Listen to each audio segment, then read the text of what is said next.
Good morning and welcome to another conscious conversation on the Tidy Mind channel. Hope you've all had a wonderful week. This morning I would like for us to start with just 3 minutes of consciousness practice. And then we'll just allow it to flow as it normally does. And just have a conversation about the ego voice and the things that it does, and the suffering that it causes. So wherever you are right now, let's honor the space that you're in by giving it your attention. So I'm going to give you things to focus on. About every 30 seconds, we'll switch for 3 minutes. Let's begin our practice by focusing on any sound. Find a sound.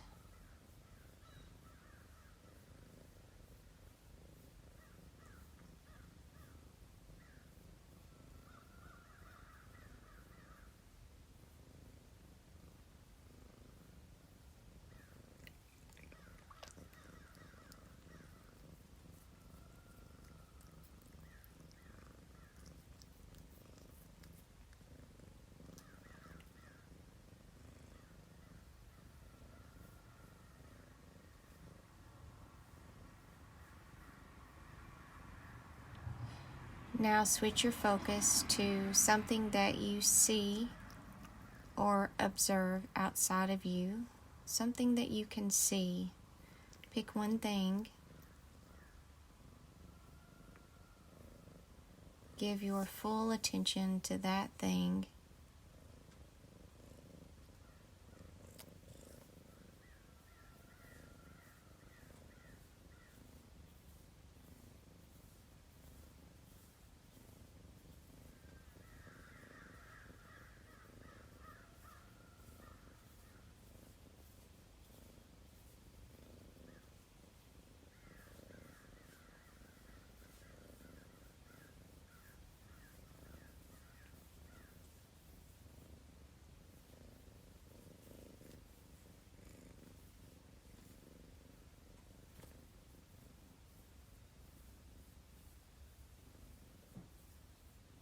Now find a body part, such as your right big toe, and place all of your attention and your focus on how it feels.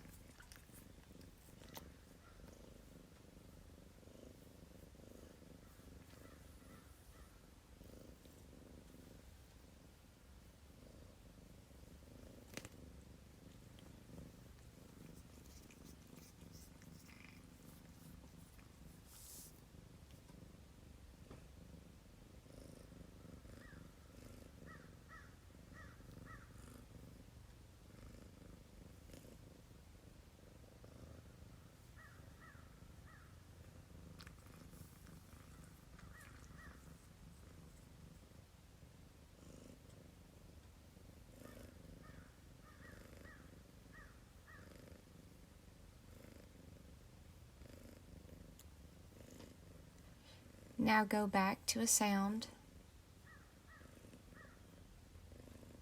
Find any sound in your environment.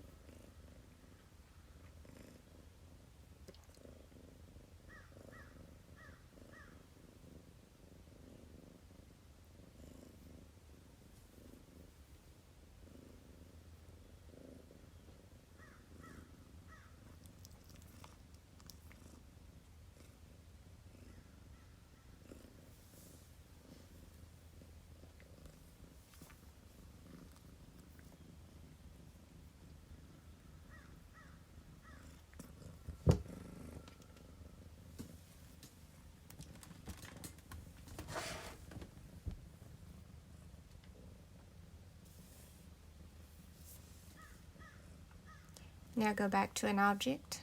Focus your full attention on any object that you see.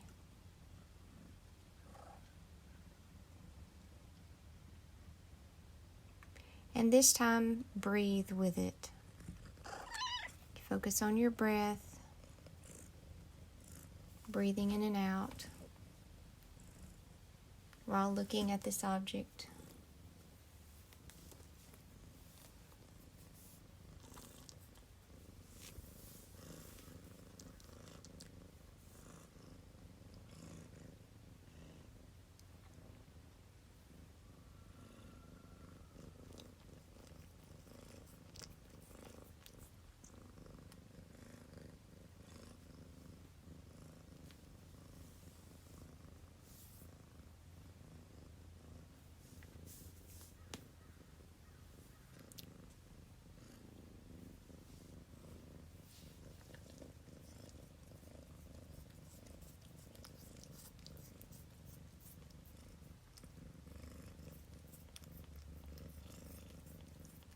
Last one. Now just focus on your breath. Going in and out for 30 seconds. Just focus on your body breathing.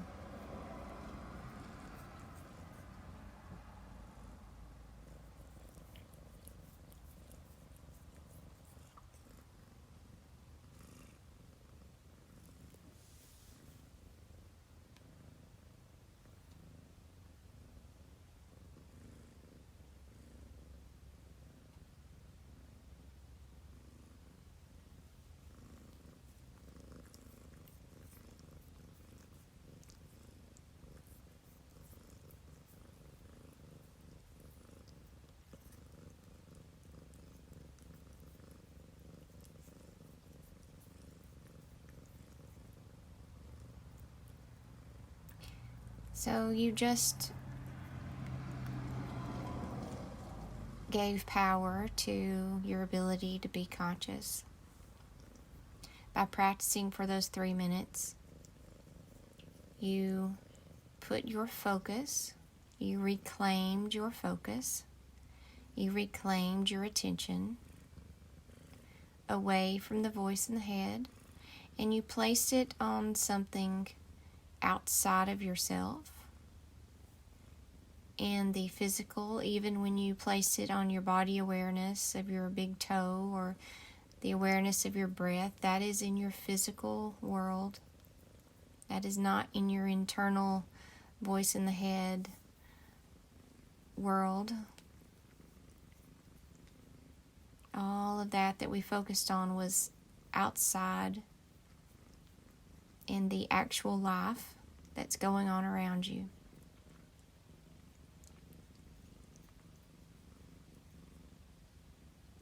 And I'm sure you were aware of the voice in the head talking to you as you did this practice.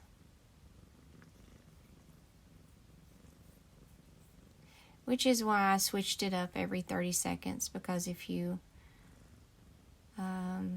sit for too long and try to hold your focus on one thing, the voice will come in and start talking to you about that thing you're hearing or that thing you're looking at, and can potentially distract you and pull you back into the internal world. Eckhart had said something, Eckhart Tolle, he said it so many times, but it never clicked with me until the other day, and he was talking about experiencing life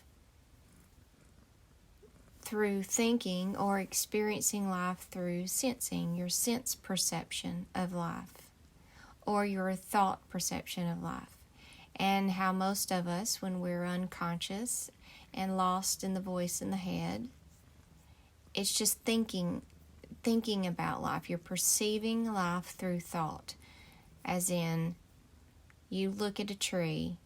So instead of just being with the tree, sensing the tree, seeing the tree, just using your senses of sight, of hearing, of feeling, instead of experiencing it that way, you experience it through thought, or your mind saying, there's a tree, look how pretty that tree is, look how the leaves are changing on the tree, look at the trunk of the tree. So it's talking to you, And it is trying to be with the tree through thinking, which is the opposite of consciousness. It's the opposite of presence. You are thinking, therefore you're looking at the tree, but you're being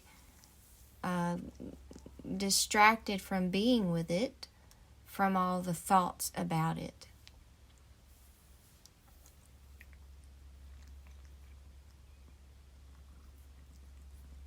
And how simple life does become once it is just about the senses and what you're sensing in life, what you're seeing, what you're hearing, what you're seeing, what you're tasting, what you're feeling.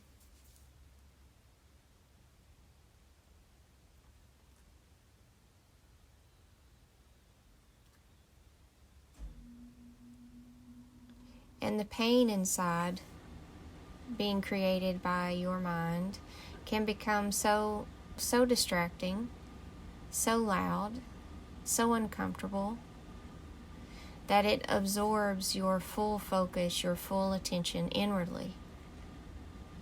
And that is what we're calling unconsciousness.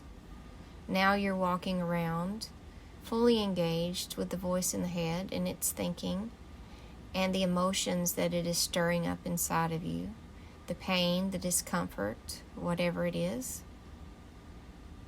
And you're walking around doing life, but not really being with life or in life.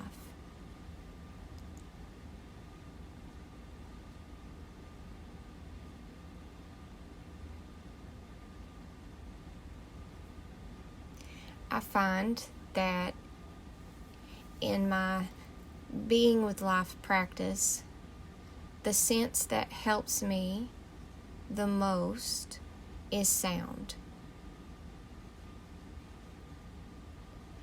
If I use looking at an object and what I'm seeing, my mind becomes very active in wanting to describe that object and talk about that object. But if I use sound, it seems to be more difficult for the voice in my head, the ego voice, to find words to describe the sound. Yes, it can tell me what's making the sound. It can do that, but not much beyond that. It can't put words around what it sounds like. It's just a sound. So I find that sound and using sound and the sounds around me in my physical environment and focusing on those help ground me in consciousness more than the other senses. And then I will add something to that by including my breath, and I will use the words in my mind as a signpost, as Eckhart says, as a guidance to myself of be with it and breathe with it. So I'll be with my outer world, be with the whatever I'm listening to, if I'm using sound, which I do most of the time. Be with that sound and breathe in and out with that sound. And this is connecting me to the life stream. I am now present in life. I am now being with life. Now, all of this is much easier to do when you're alone. If you spend a lot of time alone, this practice, you have a little bit of an advantage. Unless your ego voice is creating a lot of suffering around aloneness and how alone you are and no one wants to be with you and you have no one to be with, and what if something happens to you and no one cares about you, if you're engaged in all of that pain and all of the story surrounding the pain, then aloneness, you have to get past that point. You have to be able to sit through the pain, observe the pain. You have to not engage or react to the story that it's telling that's creating the pain. And once you master that, then being alone actually becomes a benefit to your ability to gain power and strength over this ego voice in your head. And then other people come into your world, as they do, in and out all day, or maybe once a day, or whatever it may be, or maybe they don't at all. And that's okay too. But if you are then suddenly you go out to the grocery store, or you're out in traffic, or you're out around other people, then that pool of pain, things that can trigger stored pain in you and stored stories in you, are more likely to come up. And that's a practice too. Use that alone time to enjoy presence practice, focusing on the sounds around you, being free from that voice, free from the ego voice, from the pain, from the stories that create the pain. Nothing really pulling you into engagement or reaction. Pretty uneventful. And then when you go out around other people in the world again, around other ego voices, then you may have other triggers that wouldn't normally be brought up to you, other pain, other stories brought to the surface, and then you can use that.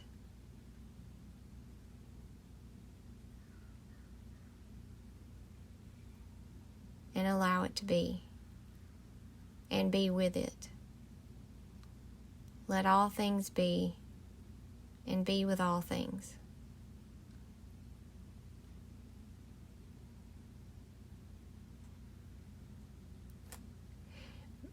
I had some stored pain and the stories that go with it.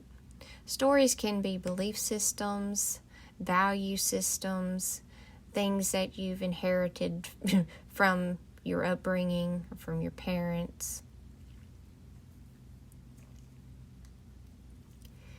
But a trigger happens when life doesn't go the way the ego voice thinks it should. In other words, something happens in the life stream, in the life scene, that your ego voice doesn't like. That's a trigger. It doesn't like it. It resists it. It wants it to be different. It wants you to make it different. Even if it's something that you actually can't do anything about, there's still pain there. There's still resistance to what is. So a trigger is when something happens in life that your ego doesn't like. It cannot like it for many reasons. And if it does trigger a story or a belief system, something happens, another ego voice does something that goes against your ego voice's belief system of how life is supposed to be, how you're supposed to behave in the world, how you're supposed to interact with people in the world. It has its way it thinks things are supposed to be. If that doesn't happen, something goes against that, is different than how it thinks it should be, then it's going to flare up. It's going to release a bunch of pain and resistance, and it's going to start playing that story. Well, how could that's not how it's supposed to be, and they're not supposed to do it like that, and how could they, and what kind of parent are they, and what kind of mother are they, and what kind of person are they, and how could they do that, and that's just this and that and this and that and this and that. That actually happened to me this week. I was conscious that it was happening. However, I was not able to keep it from using me and speaking through me. So where we use the analogy of sitting in the movie theater seats and just watching it flail around and spew its right and wrongs, and this is how it's supposed to be, and how dare they, and they shouldn't have, and how could they, and fighting its little battle, protecting its belief systems and its value systems, instead of sitting in the seat, not reacting, not engaging. The pull of that belief system was so strong that it was coming out of my mouth, and I could hear it coming out. I knew that it was unconsciousness speaking through me. It was strong. It was angry, and I could hear it. And before I started, I could hear, keep your mouth shut. I just need to keep my mouth shut, keep my mouth shut. And I could not keep my mouth shut. I could not do it. That story, that belief system, that value system, that right and wrong story was so strong, had so much energy to it, that the consciousness that I had was not stronger than it was. So my butt came out of that movie theater seat, ended up on stage, and it was speaking through me. And I was speaking all of this out. I wasn't upset with my husband, but I was speaking it all out to him, and he was hearing it and listening to it. And I have to say, he was able to stay very conscious and present. He did not engage. He did not react. He didn't agree with, he didn't disagree with, he just sat and he just listened. He was very conscious and very present as I was spewing all of this out. And I had the awareness that I was not in my right mind, so to speak. I was, the ego voice had me, was speaking through me, was speaking all of this past pain through me, and was attaching it to a person on their outside world, attacking them for these things. And it was strong, and it went on for probably a good rant for about an hour off and on. Like, it would stop and then it would come back. You know, the story would become too much. The fuel of that anger would become too much, and I was up on stage and releasing it. You can call it venting, you can call it ranting, you can call it whatever you want to, but it was the ego voice speaking its pain and its stories out. Part of what added to that was my ego voice had an expectation as well. Had an expectation of how life should be going over the next 3 days. We had planned an anniversary trip to go to my little tiny house and work on it and get it ready for Airbnb, and that's what we were going to do for our anniversary. We had already had to reschedule it once because he ended up being on call for his job and did not realize it. And and it was too late to switch, so we had to put it off for 2 weeks. And then the 2 weeks came, and it was time for our 3 days together. And so my ego voice had major expectations of this is what we're doing for these 3 days. Be very careful of that. When your ego voice gets its mind set on plans. You've heard the saying, we make plans and God laughs, or something like that. But it's that just because those are the plans of our ego voice in our head of how life is going to go, does not mean that that's how life is going to go. That's how our ego voice would like for it to go. Plans for it to go, and that's okay. It's okay to make plans.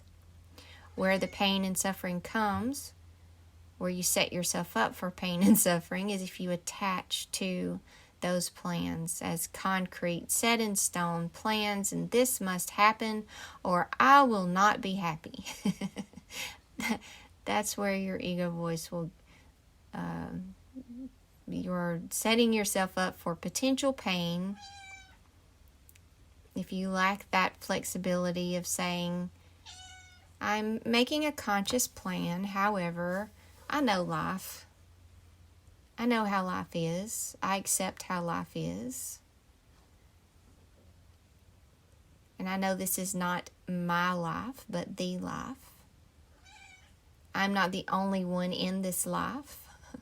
There's a lot of moving parts in this life that have nothing to do with me personally, but may affect me personally, may change the direction of my plans, may change the direction of the life stream that I'm in and that my ego voice is wanting to go in. And that happened several times over these 3 days. And because I had that expectation, the ego voice had that expectation in the background, it made it more sensitive to being triggered. Because not only did it not like something that was going on, it was also messing up its plans. It was also ruining its plan and how it thought life should go.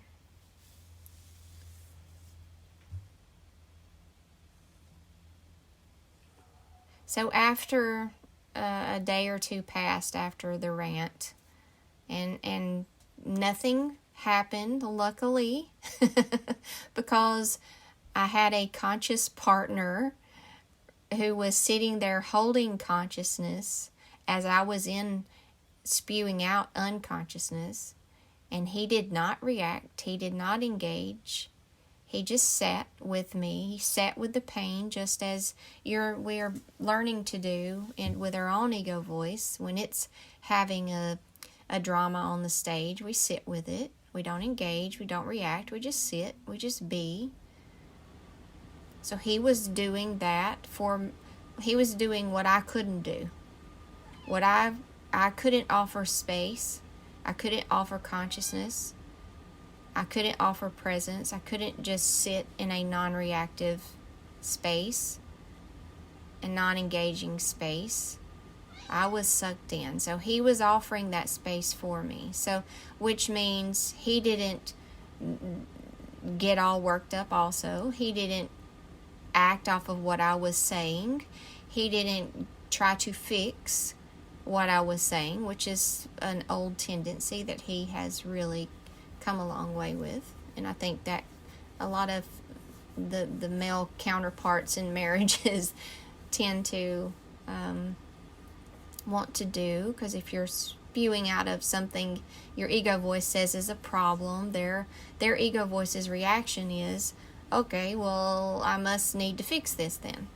And he didn't do any of that, which helped me come back to consciousness faster than I would have had he got involved. And now 2 of us are unconscious, and 2 of us are feeding the pain and feeding the story. He did not do that. So I was able to come out faster, and a couple of days later, I was able to tell him, I said, I told him I was so grateful of how he held space for me while that happened. I was so grateful that he didn't engage and he didn't react, and that just for him to know that if I ever get sucked in like that, don't listen to what I'm saying. Like, don't take it seriously. It's just old stuff coming out no matter what I'm saying. And he said, "Oh, I never do anyway."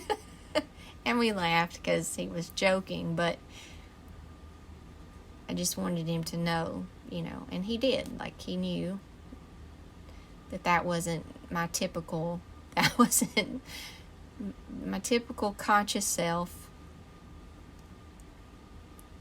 So that may be something that you can set up if you're in a relationship, you have an intimate relationship with someone.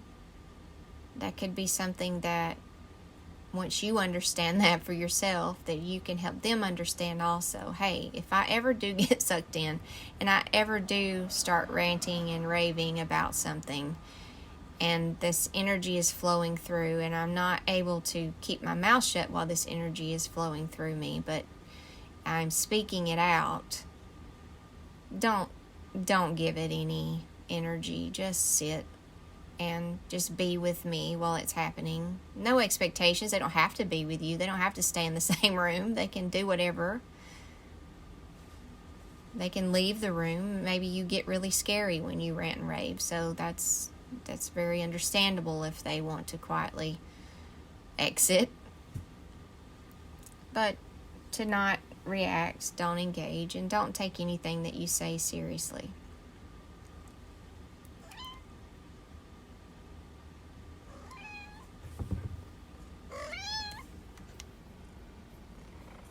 Then we had another incident where life did not go the way that my ego voice wanted it to go. And one of our cats, Uno, has gone missing over our 3-day anniversary time. And there's been pain about that inside, grief. We don't know what happened to him, but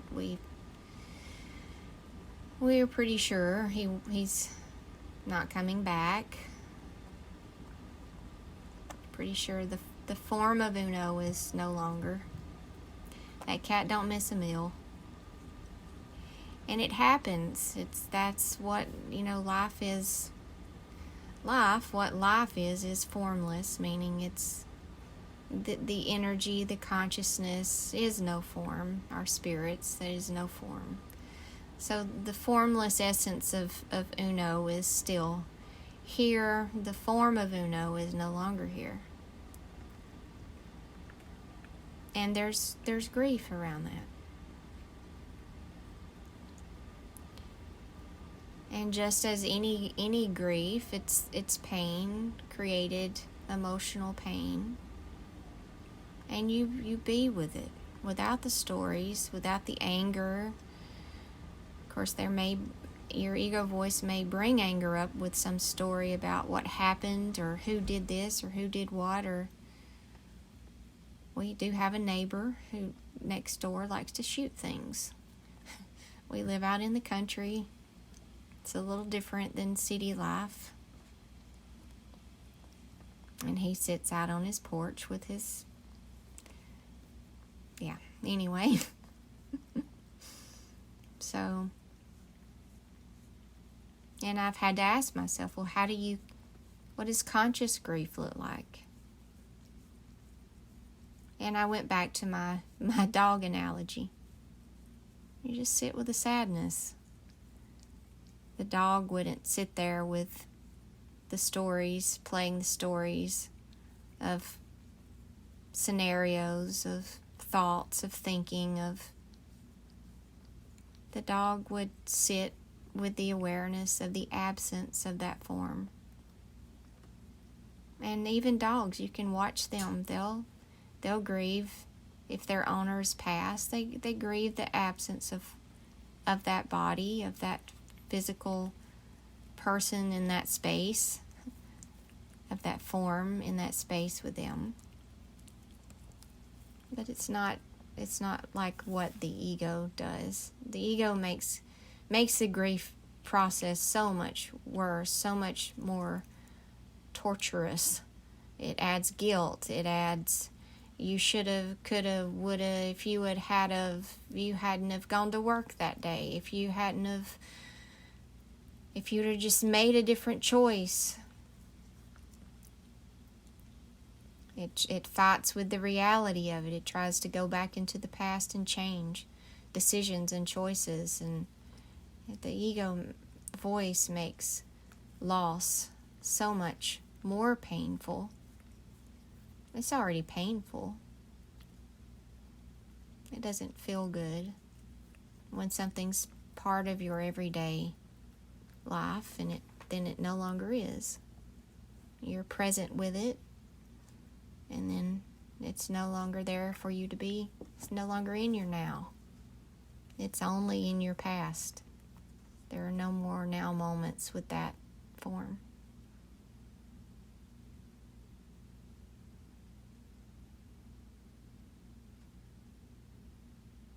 And it's sad.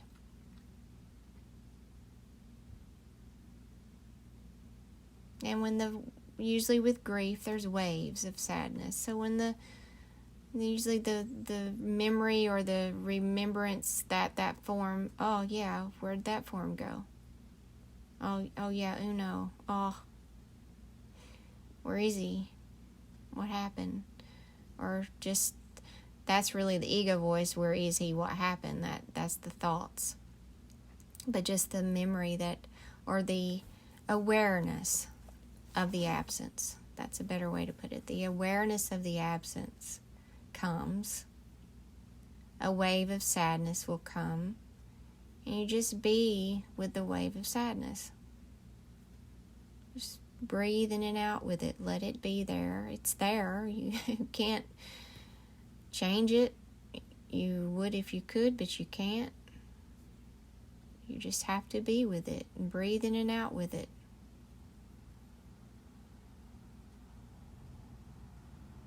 So it's been a triggering couple of days for the ego voice.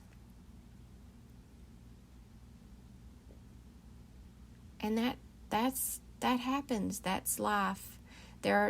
Life is going to flow sometimes in directions that the ego voice loves, and sometimes in the direction that the ego voice doesn't love. It hates it. It doesn't like it. It doesn't want it to flow in that direction. But that's the life that we're in. Sometimes it will like it and sometimes it won't like it. And everything's all great when it likes it. It's fine with life then. It has a very conditional relationship with life. But if life does something, if something comes up, an experience in life that it doesn't like, then it goes into pain and resistance and it triggers all of its stories. And if it had an expectation of life for a certain amount of time or over a couple of days like mine did, and I didn't catch it. I did not catch the fact that not only was my ego voice attached to it, but I had consciously attached to it, which meant I was unconscious to the fact that I was attached to this outcome of 3 days.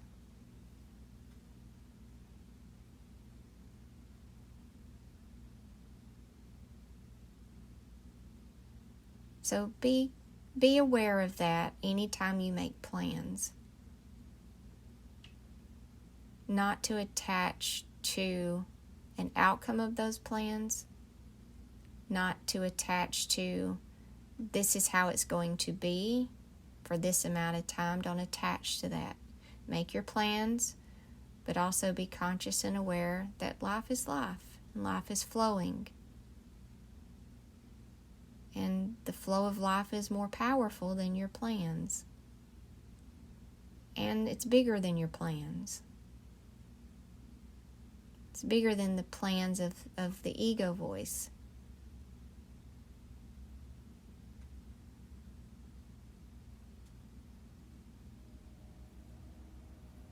So that's something to be aware of. That's something to watch for. And know that, okay, careful then. Careful. There's plans here. Careful. Because the ego voice may get attached to those and then throw a fit and get triggered if they don't go as it thinks they should. So careful. Be alert. Be more alert. There are times I know that I have to be more alert. Visiting or being around certain people, I will remind myself in that moment, be alert. When you have similar stories to another person or similar pain, could be your closest friends, your family. Maybe why you became close friends, because you had shared pain. You had a shared belief system, shared value system. You think your ego voice thinks in the same way, expects in the same way. You have the same unconsciousness. And so when you start to practice consciousness, and then you get around those old friends or old family that share the same unconscious stories and the same unconscious pain as your ego voice shares, be alert. Be very alert. Because you can get sucked back into that. Real easy.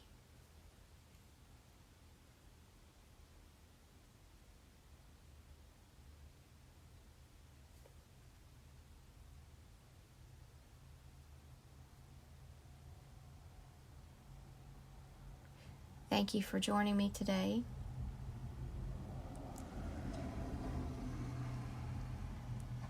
I hope that something here helped you grow in your consciousness to shift the power from the ego voice that creates so much suffering and pain and resistance inside of you and distracts you from what's going on in actual life, keeps you from living the life you're in. I hope that we've shifted, something here has shifted you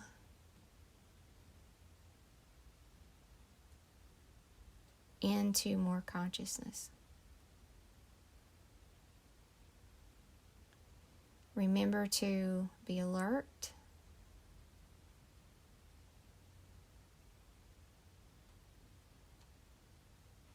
And be with all things, and let all things be.